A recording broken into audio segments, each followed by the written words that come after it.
Hey guys, this prompt might be inspired by the fact that my new desk is sitting right out my front window. But it's been kind of fun to watch and see kind of the things that I've seen, and also maybe the things that I would like to imagine that I would be seeing through my window. So that's kind of where this prompt comes from. I'm going to walk you through kind of why I picked what I picked. I don't have a ton of examples, and I know a lot of them are historical except for one, and I'm sorry. But I think as of currently, you will be finding a lot of artists who are using this kind of approach. I think it's very timely. Um, so here goes. Um, I chose Andrew Wyeth because I really liked the mood that it set. I like his work because I feel like it is pretty empty, but I also feel like it's just really peaceful between the colors that he used, the marks that he's making. It just has this really soft sense, and I really like that. Um, Maybe more now than ever. I've seen a lot of stuff lately with Edward Hopper pictures. I've also seen a lot with Edward Hopper with the people removed. But if you look at some of Edward Hopper's work, I feel like it all very much is social distancing. So that was kind of my thought there. And this was also kind of like looking through the window, maybe peeping at through someone else's window.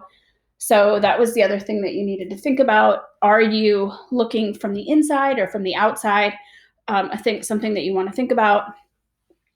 I chose this because it was something that you would not necessarily think of with Salvador Dali, the figure at the window. And then I also linked kind of a virtual tour of his museum, which I thought was kind of cool. But then I really started to think about surrealism and how you could start to play with that, the whole idea of that window, and what are we looking at? What would we potentially want to see? Are we looking in? Are we looking out? Are you including a figure? Are you not including a figure? Are you including evidence of a figure? All things to kind of think about as you start to work. This is actually a contemporary artist that I found very surreal, very much Salvador Dali influence. You can see it in the color and the work. He's got some pretty complex work, so I linked his website there.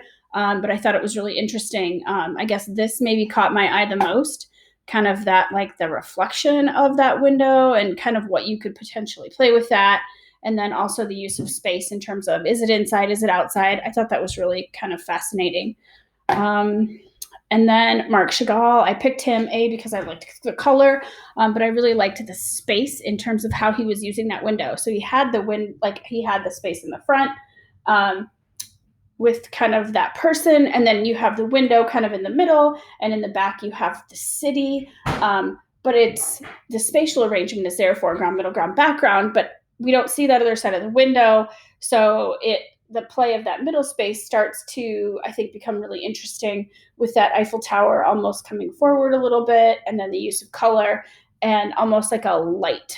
So I thought that was kind of interesting, and the use of the pet. So that was kind of those are my kind of big artworks that I saw. Google some things, but I have everything linked. Feel free to add anything that you find, because I think that would be an important thing for us to share. Also, click and comment like, oh, I really like this because of the blank. So here are my guiding questions, things to think about. What side of the window are you going to use? Are you going to be real? Are you going to be surreal? For those of you that have access to Photoshop, are you going to play with that kind of window as a mask and play with that? Are you using old pictures and then kind of creating something new? This makes me think of Balin and his door picture. Kind of similar approach to that, potentially. Think about what mood are you trying to create. Edward Hopper is like totally different than Andrew Wyeth. They're creating a totally different mood. So think about what mood you want to create.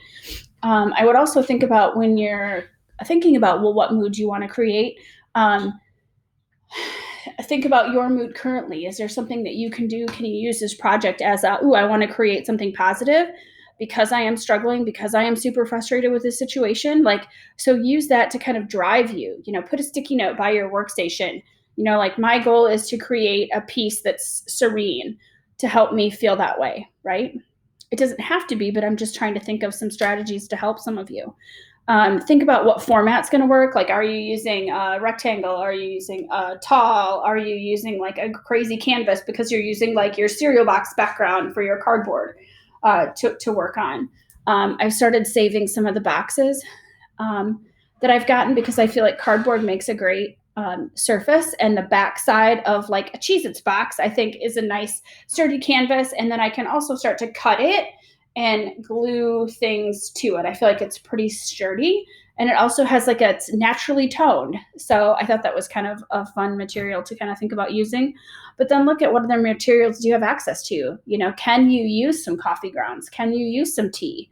Some things like that. So think about what you have. I don't care what material you use. I don't care if you draw this on a shirt with a Sharpie. Think about what you have, what you can do, and like how the whole window kind of theme speaks to you. I think it can be pretty interesting. We're going to look at these on Friday in progress or farther than in progress if you so choose. Friday at 9:30, I'm going to send you a link so that we can check in.